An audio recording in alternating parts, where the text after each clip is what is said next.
Hello student, welcome to my YouTube channel.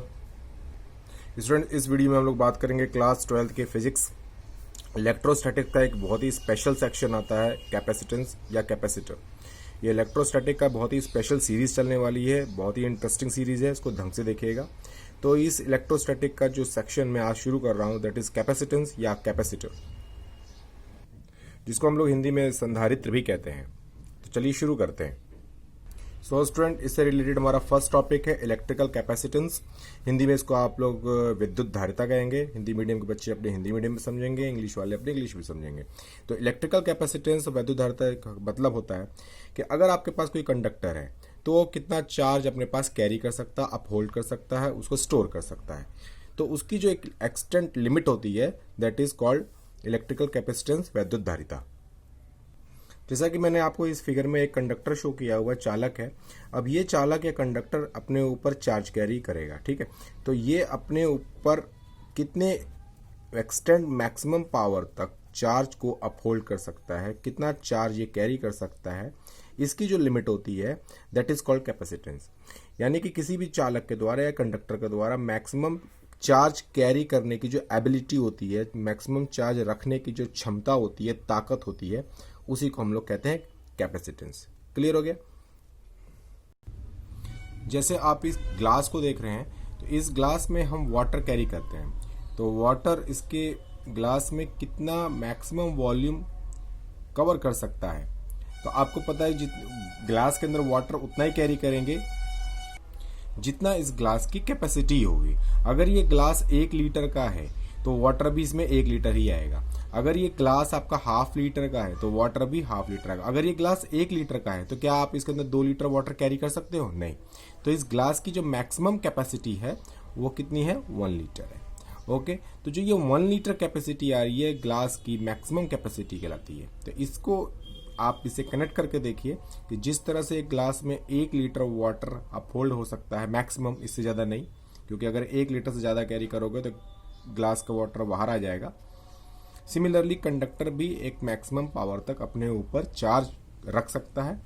इसको कहते हैं हम लोग इलेक्ट्रिकल कैपेसिटेंस। ओके, तो मैंने इस ग्लास के वाटर और कंडक्टर के चार्ज से आपको कनेक्ट करके समझाया है, ठीक है।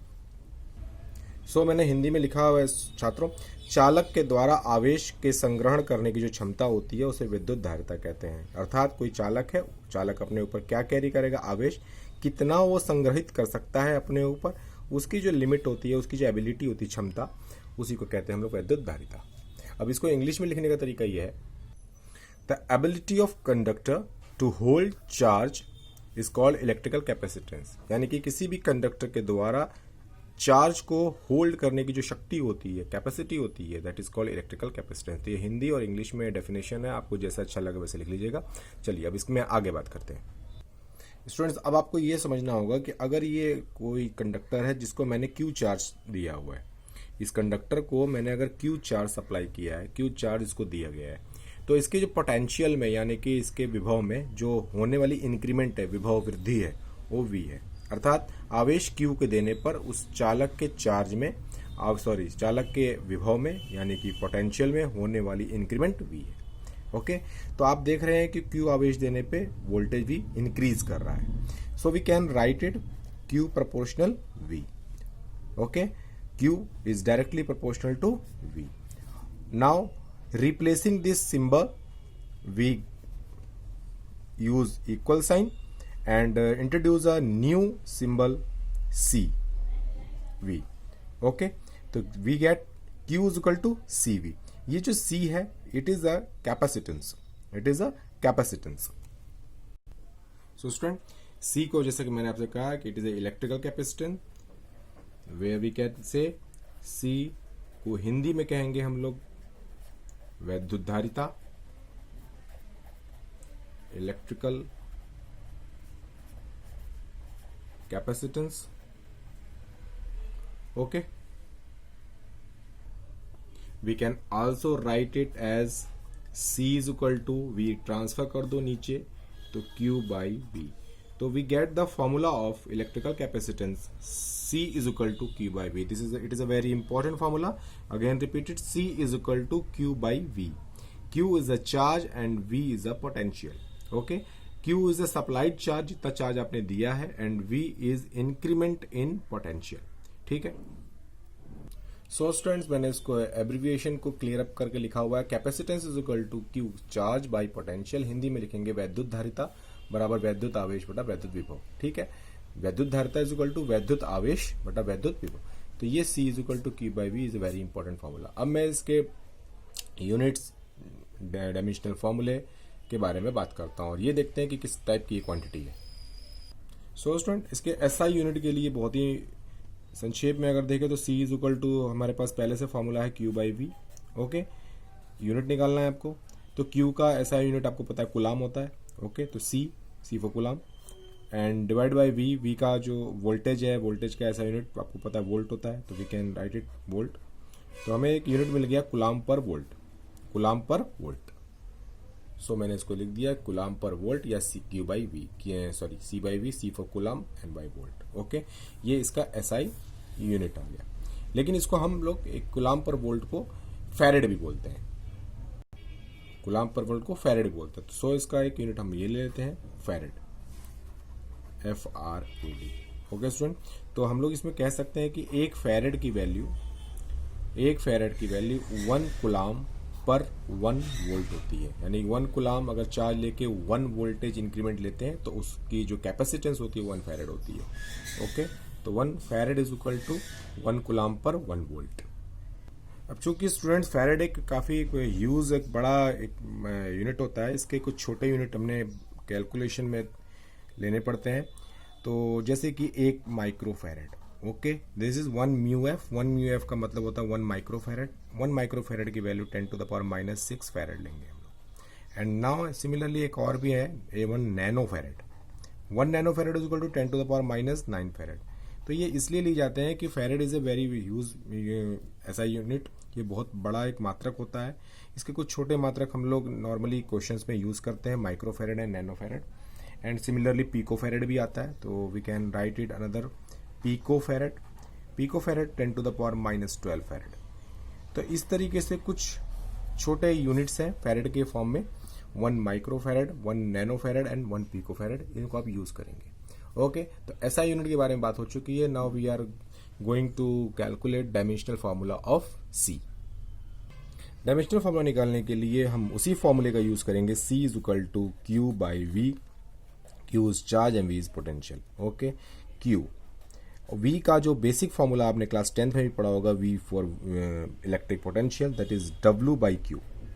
Okay, W by Q work by charge, जिसमें ये पलट के ऊपर आपको Q स्क्वायर बाई W करेगा. Okay, Q is a charge और इसका डायमेंशनल फॉर्मूला 80 होता है. तो C इज इक्वल टू, हम लिखेंगे इसको 80 का whole square. Okay, W work है, इसका डायमेंशनल फॉर्मूला आपको याद है, ML2 T inverse 2.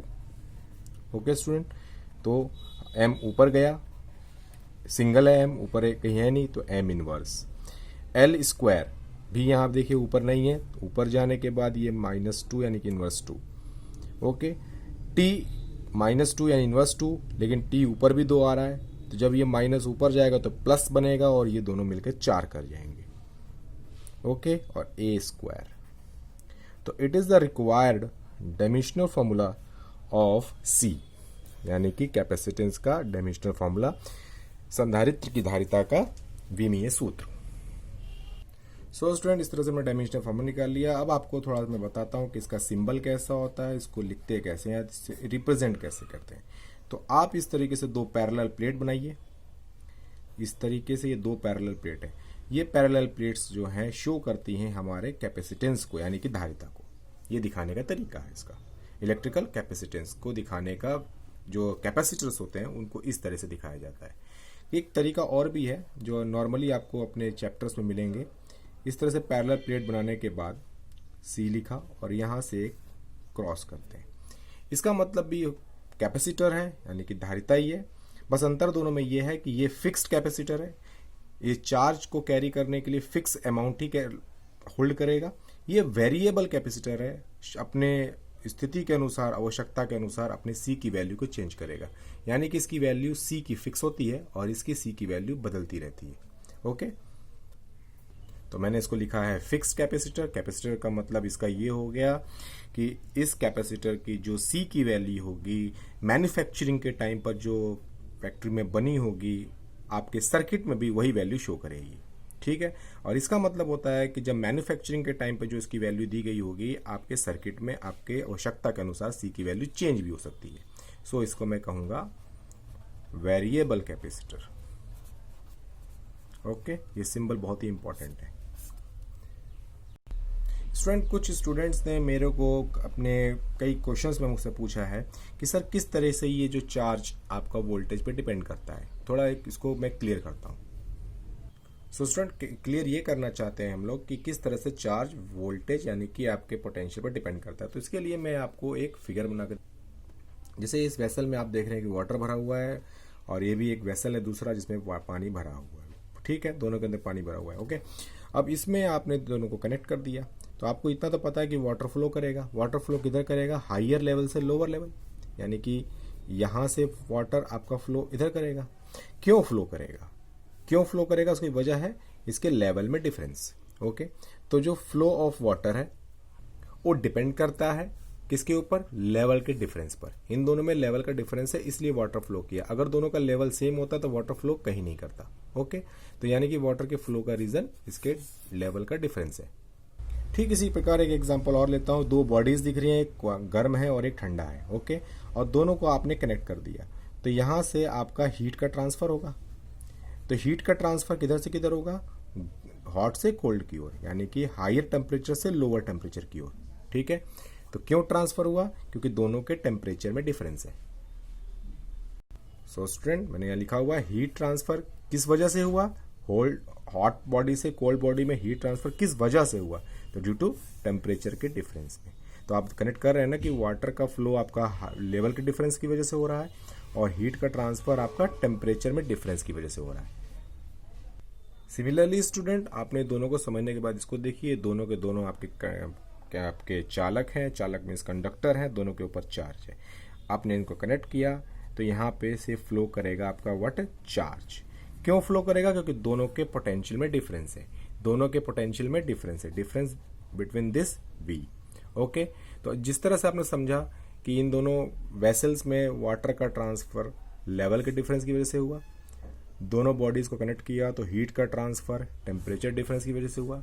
Similarly charge का ट्रांसफर वोल्टेज में डिफरेंस की वजह से होता है। ओके, सो इसीलिए मैंने कहा था Q is directly proportional to, यानी कि डिपेंड करता है किसी न किसी तरीके से Q V पर डिपेंड करता है। तो इस चीज को आप लोग समझ गए हैं दो एग्जाम्पल के द्वारा। बहुत ही महत्वपूर्ण एग्जाम्पल मैंने लिया है।